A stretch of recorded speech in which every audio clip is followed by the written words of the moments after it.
The national vacancy rate for multifamily properties across Reis's 79 or 82 largest metro markets in 2016 Q3 really didn't budge. It remained at 4.4%, 0 basis point change in vacancies.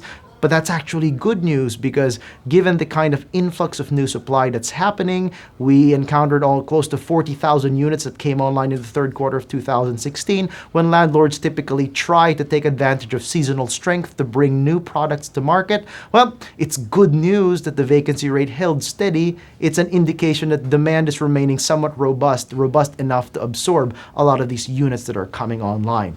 Rents, asking effective rents grew by 1%, both of them, but on a year-over-year basis, here's where the story gets interesting because asking rents grew by 3.9% and effective rents grew by 3.8%. What appears to be happening in a lot of the most expensive coastal markets like Boston, San Francisco, and even New York, the most expensive rents, the highest priced properties are actually showing signs of weakness. We are seeing concessions creeping back. We are seeing competition from newly built properties that are trying to lease up at 15 to 20% above market rate rents, really eating its way into same store existing properties. So much so that when you take a look at your comp groups, you might even see a decline in rents for the most expensive of submarkets on a year-over-year basis. This does not mean that multifamily is on its last legs given where we are in the economic cycle. It does mean that you might need to temper the most optimistic of expectations if you're trying to underwrite an investment that will take you 5 years to hold and exit, and you're expecting a lot of income growth and a lot of value appreciation.